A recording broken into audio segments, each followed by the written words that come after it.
My cousin Charlie was an unusual individual.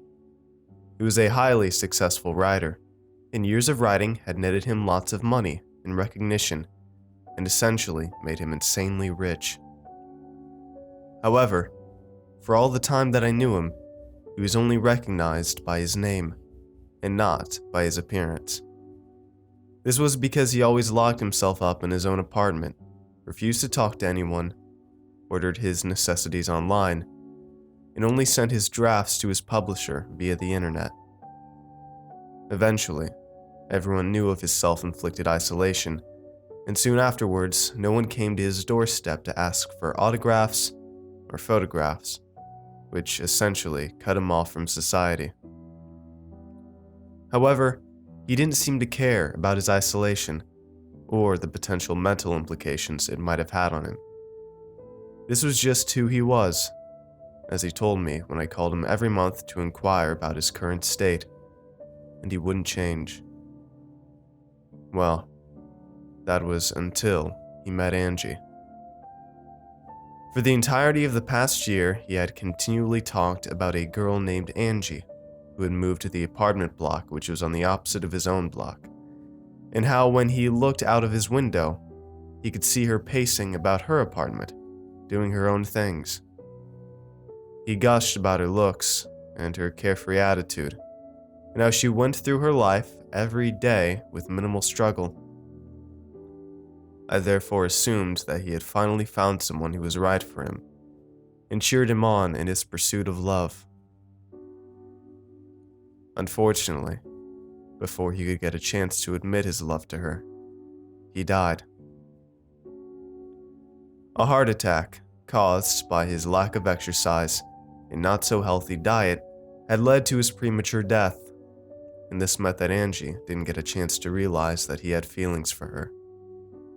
That made me incredibly disappointed, as I knew how much he admired her, and I strove to find some way to help her realize that my cousin liked her.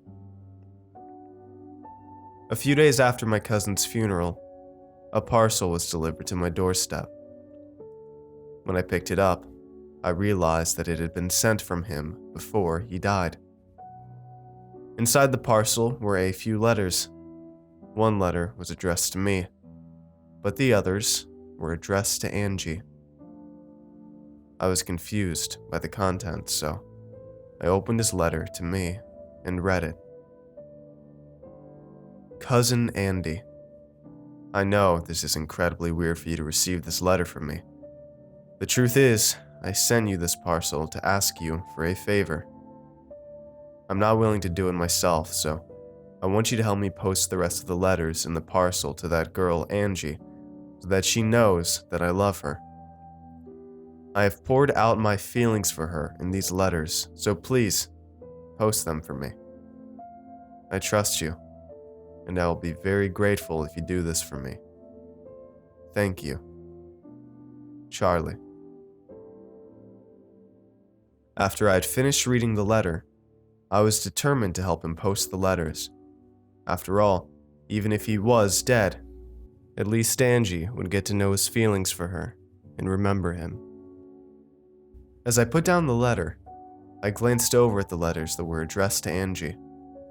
Although I wasn't interested in reading some gushy love nonsense written by my cousin, a spark of curiosity that lit up in me pushed me to read the letters. Silently promising that I would put it in an envelope again later, I opened the first letter, dated 19 May 2015, and read it. 19 May 2015. My dearest Angie, you may not know who I am, but I know who you are. I can see you from my window. I always watch you from my window doing your things. I like to watch you do your own things. The truth is, I like you. I've liked you ever since I first caught a glimpse of you through my window. I want you to know that I am willing to get to know you better. I anticipate your reply. Yours lovingly, Charlie, your neighbor from the opposite block. I chuckled as soon as I finished reading the first letter, Boy, for a writer, he sure is awful at writing love letters. My dearest Angie? Lovingly? I better help change the letter for him, otherwise he would just portray himself as a creep to her with this letter, I thought. As I looked at the other letters, I figured that they would have the same creepy stalker writing as the first letter. So I went through all his other letters as well to see whether I needed to change them or not. 24 May 2015. My dearest Angie. I know these letters seem to arrive on the same day despite the dates being different, but I have a valid reason for that. You see, I don't like to interact with people, and I rarely go out, so I didn't send you the letters by myself. I'm currently asking my cousin to help me deliver the letters. Despite this, I still want you to know I love you, and I want you to remember that. I anticipate your reply. Yours lovingly, Charlie. 30 May 2015. My dearest Angie, it hurts me to see you cry like that. I have specially gone out of my way to ask your landlord what had happened. It's painful for me to do so, but I don't want to see you cry. I just need you to remember that I love you, and you don't need to worry about the rent anymore. I have paid a full year's rent for you, so that you can be happy. This is all because of my love to you. I anticipate your reply. Yours lovingly, Charlie. 10 June 2015. My dearest Angie. As I am writing this, I can see you from my window.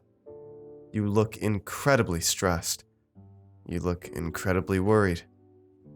Don't worry. When you get these letters, you will know who has been helping you.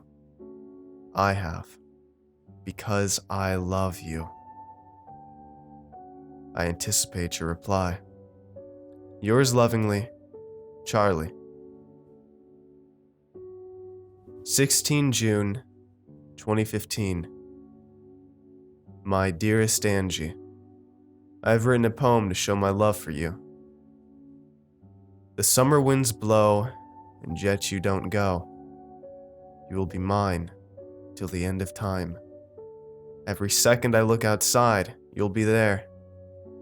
I will always see you as fair, and even if I die, and even if you do, I will always be with you. I'm sorry. I'm not used to writing poems, I'm used to writing stories. But I'm trying out something new, because I love you. Hey, that rhymed as well. I anticipate your reply. Yours lovingly, Charlie. 24 June 2015. My dearest Angie. I can't keep my eyes off you. I can't stop looking at you. I can't stop loving you. And I can't stop thinking about you. I eagerly anticipate your reply. Yours very lovingly, Charlie. I read through the letters with increasing alarm.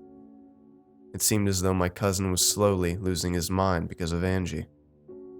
This was incredibly serious. If I gave the original letters to her, she would be haunted by the memory that a crazy stalker had been living near her, and that he was eagerly waiting for her in the afterlife. But if I didn't give any letters to her, Charlie's heartfelt love, no matter how insane or crazy it was, would never reach her. And that, I felt, would also not do. Being burdened with two conflicting sides, I eventually decided to keep my cousin's original love letters to Angie, and wrote her a completely new letter. In it, I wrote down a completely normal description of my cousin, and what I felt sounded like a better, more normal love confession to her, without including all the creepy, stalky stuff. All in all, I felt that the new letter was sufficient enough to show my cousin's love to her, without adventuring into the uncanny valley. I went to Angie's apartment block a few days after I read the letters to plan to pass her the new letter. "Excuse me, but is there a girl who lives here called, Angie?"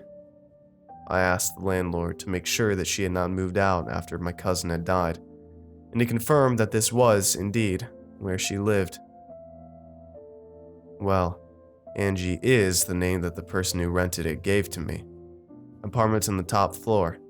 Why? The landlord snidely remarked. "I just need to deposit this letter for her. We have no mailbox here. You need to go to her front door and post it yourself." Sighing, I pressured myself to climb the 20 flights of stairs to the top floor and reach Angie's apartment. After a tiring few minutes, I finally arrived at Angie's apartment's front door. I rang the doorbell. There was no answer. I knocked politely. There was no answer. I knocked harder. There was no answer. I knocked with all of my strength, but there was still no answer. There was just silence behind the door. Eventually, after I grew tired of knocking, I assumed that she wasn't home, and I slid the new letter in the mail slot, hoping that when she came back, she would find it. I wasn't satisfied, of course, because I'd wanted to see what Angie had actually looked like, and why my cousin was so enamored with her. Ah well, never mind. I can see her sooner or later, I thought as I left the apartment block. I didn't think of Angie until a few weeks later, when I was asked by my family to help clear the items that were still in my cousin's apartment. As soon as I entered the apartment, I was hit with an extremely strong smell. It was like something had died there, and their corpse was rotting in some unknown corner of the apartment. "Whew, this place absolutely stinks," my brother complained, while he struggled to lift the cupboard. "Well, you have to live with the smell if you wish to isolate yourself from society. Seriously, I don't think he even cared about himself, much less other people, if he even did." My older sister replied incredulously, as she carried the dusty vinyl records out of the apartment. For a moment, as I paused to take a breather, which was incredibly hard to do with the stench, I wanted to tell them about Angie, but I feared that they would never believe me. And if I had shown them the letters, they would just criticize him even more for being a creepy stalker. So I kept my mouth shut. Eventually, we had managed to move out the items and had successfully located the source of the smell. It turned out that a bunch of dead rats had been festering in the corner of the bedroom, and by some miracle, we didn't pass out as we got rid of the corpses. "Phew, we're finally done with this place," my brother happily remarked. "Hey, do you want to chill out by the balcony? See what kind of miserable view our cousin saw every day?" my sister said. While I wasn't interested to hear any more criticism about my cousin, I was still interested to go to the balcony, feeling that I had a better chance of getting to see Angie from the balcony than last time. As I went to the balcony, I was stunned at what I saw. My sister was right. The view outside the window was incredibly boring, as the view was almost completely occupied by the opposite apartment block's dirty red wall, which was surprisingly close to the balcony I was on. And the windows on the opposite apartment block were incredibly grimy and looked like they hadn't been washed in weeks. It was really not a nice sight to see, which is why I felt that the cardboard cutout of a pretty lady, which had the name Angie written on its surface in big block letters, and which was standing on the balcony of the opposite apartment in front of the balcony I was on, was the only nice thing that I saw in the entire surrounding area.